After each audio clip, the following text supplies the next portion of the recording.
Hello everyone, welcome back to our channel. This is दिवांगसन story explain to end मैं हूँ आपकी। I hope कि आप सब लोग ठीक होंगे, हेल्थ होंगे, सेफ होंगे एंड यस, आशा करती हूँ कि आप लोग को मेरी स्टोरी लाइन पसंद आती होगी। अगर पसंद आती है तो प्लीज़ मेरे चैनल को सब्सक्राइब कर देना, मेरी वीडियोज़ को लगा देना एंड बेल आइकन जो होता है उसे प्रेस कर देना ताकि स्टोरी से रिलेटेड जो भी अपडेट होगा उसके नोटिफिकेशन को आप लोग मिस ना करो।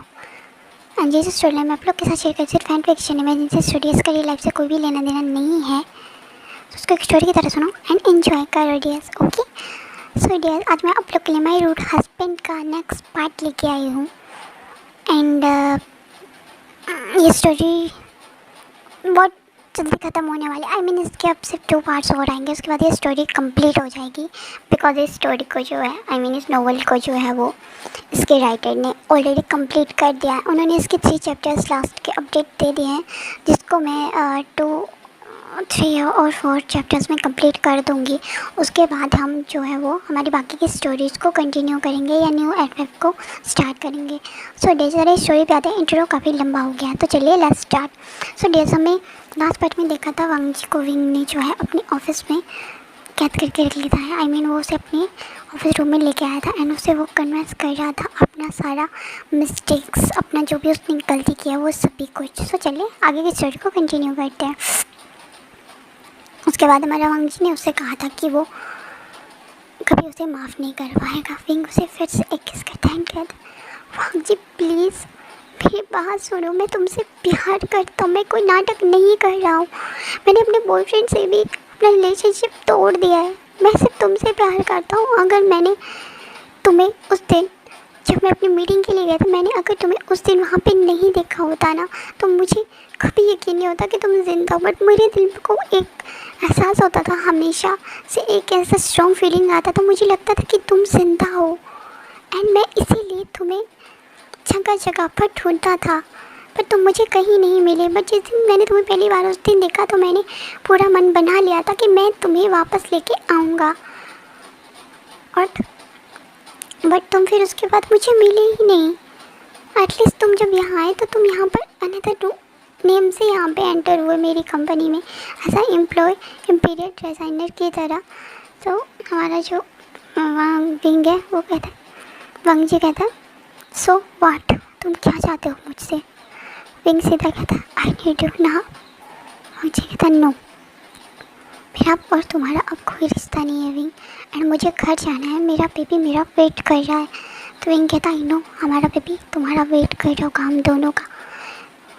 वांग जी कहता है तुम्हें मुझसे चाहिए क्या? सब कुछ तो तुम मुझसे ले चुके हो, तुमने मेरा फर्स्ट किस मुझसे चुराया, मेरी वर्जिनिटी ली खुद और मुझे प्रेग्नेंट करके छोड़ दिया।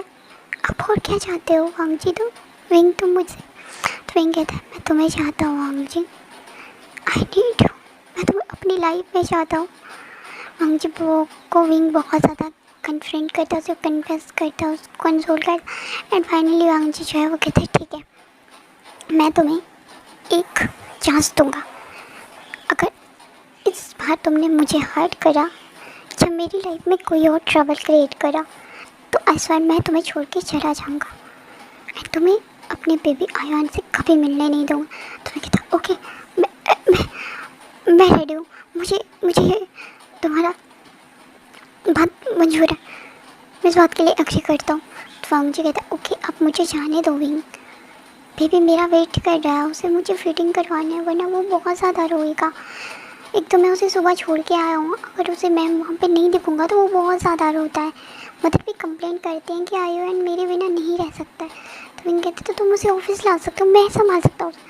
तो वांग जी कहता है तुम उसे संभालोगे, तुम्हारा दिमाग ख़राब है, वो एक बेबी है, अभी वो सिर्फ बहुत छोटा है, वो मेरे साथ ही चिपका रहता हमेशा।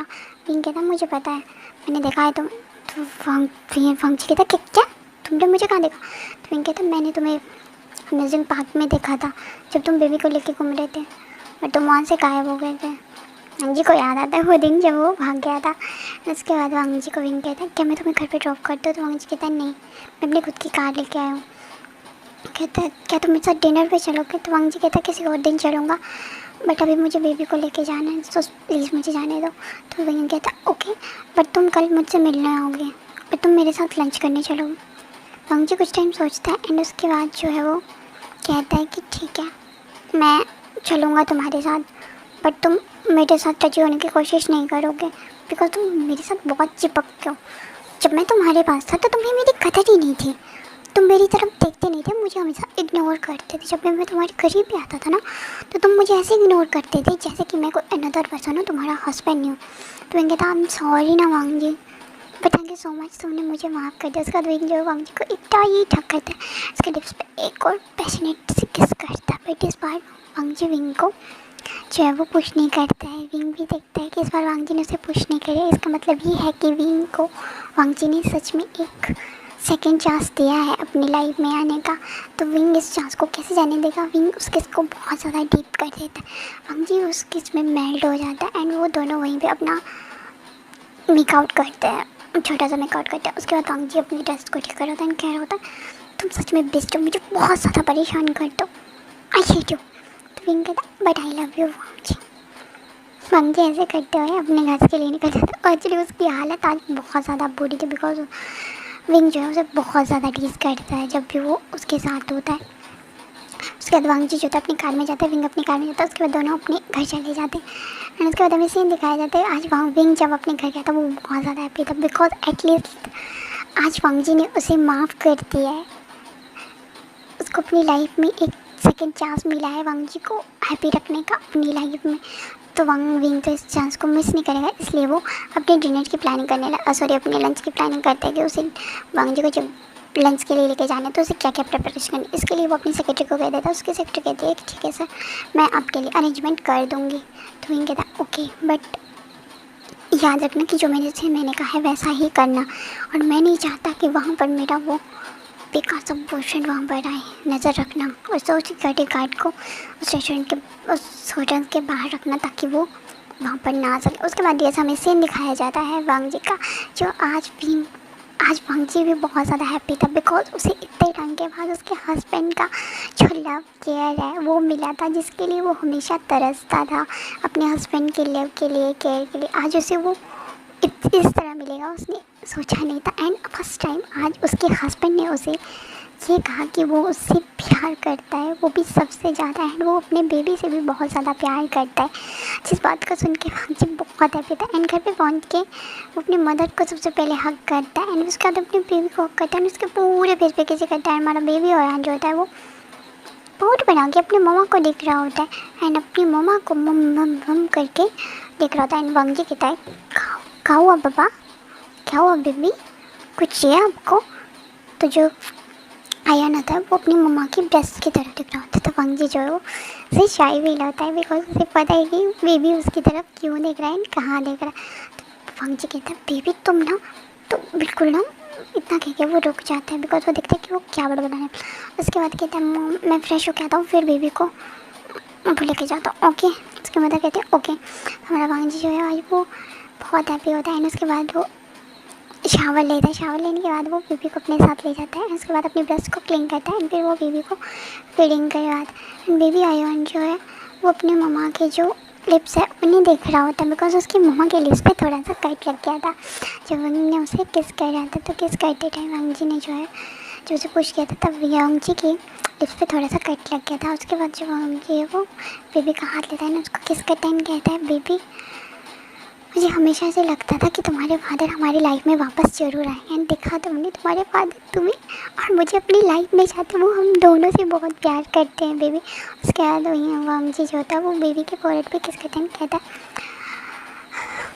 मैंने जो लाइफ में जो कुछ भी मिस करा ना, तुम्हारे फादर चाहते हैं कि हम फिर से एक हो जाएं एंड वो तुम्हें एक्सेप्ट कर रहे हैं।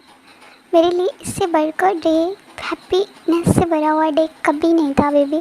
Thank you so much Silvi, तुम मेरी लाइफ में आए। उसके बाद वो बेबी के पूरे फेस पे किस करता है, बेबी फिर भी पॉट बना के अपने मम्मा की तरफ दिखता है एंड उसके बाद वो फीडिंग कर रहा होता है एंड इस बार वो वांग जी को उसके ब्रेस्ट पे थोड़ा सा काट देता है, मतलब उसको नेन उसके टीथ आ रहे थे ना तो उसने थोड़ा सा बाइट कर दिया था। तो वांग जी बेबी ये क्या कर रहा तुम, अपने फादर पे गए हो पूरी तरह। उनके बाद बेबी जो था वो रोने वाला था बट बेबी का वांग जी कहता नो नो नो नो रोना मत, तो तुम्हें मेरी चाहिए ना तो जो। उसके बाद वो अपना दूसरा ब्रेस्ट आ करता है तो वांग बेबी जो होता है उसको सक कर रहा होता है एंड वांग जी को बहुत ज़्यादा पेन हो रहा था इस टाइम, बिकॉज बेबी के टीथ निकल रहे थे। एंड टीथिंग के जब टीथ निकलते हैं तो वो टीथ बहुत ज़्यादा क्यूट लग रहे होते हैं। वांग जी जब बेबी का फीडिंग करवा देता है उसके बाद वो नीचे लेके आता है, कहते हैं मम्मा क्या इसके टीथ निकल रहे हैं? तो कहते हैं हाँ, एक्चुअली इसने मुंह में कुछ डाले, जब मैं निकालने गया तो इसने मेरी फिंगर को बाइट कर लिया। तो वो कहते क्या आपको लगा तो नहीं ना? वो कहते नहीं, मुझे आदत है। बट मैंने देखा था जब वांग जी बेबी के मुंह को खोल के देखता था, देखते बेबी के छोटे छोटे से टूथ निकले होते हैं, एक टीथ उसका ऊपर होता है, एक टीथ नीचे निकला हुआ होता है। बेबी छोटा वो मम्मा को देख रहा था कि उसकी मम्मा उसके वाउथ के साथ क्या कर रही है। तो वांग जी कहता है मम्मा अब ये बड़ा हो रहा है तो मुझे लगता है कि मुझे इसे ना दूसरा मिल्क ही करवाना होगा, पिलाना होगा, बट ये बहुत ज़्यादा तंग कर रहा है। इस बार इसने मुझे बाइट भी किया, आपको पता है मुझे कितना ज़्यादा पिला। तो जो हमारे वांग जी के मदर होते कहते बेबी ऐसे ही होते हैं वांग जी, अब वो बेबी है वो उसके टीथ निकल रहे हैं तो तू उसे मिल्क फीड करवाना क्या बंद करने वाला? तो वांग जी कहते मॉम मैं एक मैन हूँ और इस तरह से मैं इसको फीडिंग करवाते करवाते तो मैं एक फीमेल ही बन जाऊँगा। तो कहते बट बेबी वो तुम्हारा बेबी है तो बेबी का रोने वाला था। पर वांग जी कहते नहीं नहीं तुम बेबी हो, ओके ओके ओके मम्मा तुमसे नाराज़ नहीं, मम्मा तुमको नहीं डांटेगी। उसके बाद बेबी जो है वो चुप हो जाता है। एंड जैसे उसको जो है वो लैन को रन देखते हैं तो उनकी तरफ ग्राउल करने वाला होता है। तो हम जो उसको नीचे फर्स्ट पे छोड़ देते हैं। बेबी ग्राउल करते हुए जो है लैन को रन के पास आता है। लैन को रन करते से जैसे खुद में लेते हैं तो अपने ग्रैंडफादर की जो बियर्ड होती है उसके साथ खेल रहा होता है। एंड लैन को रन कहते हैं वांग जी मुझे जब भी मैं इसे देखता हूँ ना तो मुझे तुम्हारा याद आता है, बिकॉज तुम भी मेरे साथ ऐसे ही खेलते थे जब तुम छोटे थे। तो वांग जी को बहुत ज़्यादा शर्म आती है, वो बहुत ज़्यादा जो एम्बेरस फील करता है, कहता है अंकल आई एम सॉरी, मेरी वजह से मैंने आपको बहुत ज़्यादा हर्ट करा है ना। तो वो कहते हैं इट्स ओके वांग जी, मुझे पता है ये तुम्हारी लाइफ है, तुम अपनी लाइफ को अपनी तरीके से जी सकते हो, बट इतना ज़रूर याद रखना अगर लाइफ में तुम्हें कभी भी इस अपने ओल्ड अंकल का ज़रूरत पड़े ना तो बेबी प्लीज़ मुझे कॉल कर देना, मैं तुम्हारे लिए हमेशा अवेलेबल रहूँगा। एंड तुम्हारे मदर फादर भी तुमसे बहुत प्यार करते हैं। तो बेबी जो होता है वो लैन को रन की जो बियर होती है उसे खींच रहा था। एंड कहलाता है वो फूंके मार रहा होता है उनकी दाढ़ी पे, क्यों बियर्ड पे, क्योंकि जैसे वो फूंक मार रहा था ना तो जो बियर्ड थी वो थोड़ी हिल रही थी हवा की वजह से। तो बेबी बहुत हंसता है। उसके बाद लैन को रन जो होते हैं उसको एक होता है ना जिसमें मतलब एक निपल जैसा ही होता है, जैसे बच्चों को बॉटल होता है ना निपल वाला, जिससे उन्हें फीडिंग करवाया जाता है बनाने मतलब मिल्क जो बनाने के बाद उसको देते हैं, तो वैसा होता है मतलब। बट उसमें जो है वो शहद भरा होता है तो वो बेबी के लिए लेके आते हैं। एंड वांग जी देखता है, कहता है अंकल ये क्या है? तो वो कहते हैं ये बेबी के लिए, जब बेबीज़ के टीथ निकलते हैं ना तो उसके लिए, बिकॉज बेबी जो होते हैं उनको उस टाइम कुछ ना कुछ चबाने के लिए देना चाहिए, इससे उनके टीथ जो है उनको जल्दी निकलने में आसानी होती है। तो वांग जी कहता है ओके। और वांग जी देखते हैं कि वांग जी के अंकल ने बहुत सारे लाए होते हैं, बिकॉज उन्हें पता है कि बेबी के लिए बहुत ज़्यादा ज़रूरी है। तो कम से कम पूरे पैक ही उसके लिए लिखा है, उसमें कम से कम 15 थे। तो वो कहते हैं इतने सारे किस लिए? तो कहता है ये इसे तोड़ देगा देखना, तो बिकॉज इसके टीन कलर टी की वजह से टूट भी जाएगा। तो कहता है ओके। उसके बाद वांग जी और उसकी पूरी फैमिली जो है वो लंच करते हैं। लंच करने के बाद वो सभी लोग जो है वो लंच करने के बाद वो सभी लोग जो है वो अच्छा टाइम स्पेंड करते हैं। न्यूज़ एंड जो हमारा वेनिंग था वो सब दोनों भी अपने जो न्यूज़ एंड था उसको वेनिंग अपने हाउस में ले गया था अपने ब्रदर से इंट्रोड्यूस करवाने, तो वो वहाँ पे चला गया था। एंड डियर्स आगे चल के देखते हैं कि स्टोरी क्या मोड़ लेती है क्या है नहीं। सो डियर्स कैसा लगा आपको? पार्ट अगर पसंद आता है प्लीज़ मेरे चैनल को सब्सक्राइब कर देना, मेरे वीडियोस को लाइक कर देना, बेल आइकन को प्रेस कर देना। एंड प्लीज़ शेयर मेरे चैनल को सब्सक्राइब कर दो, मेरे वीडियोज़ को लाइक कर दो। Okay bye, thanks for watching, take care, see you soon now.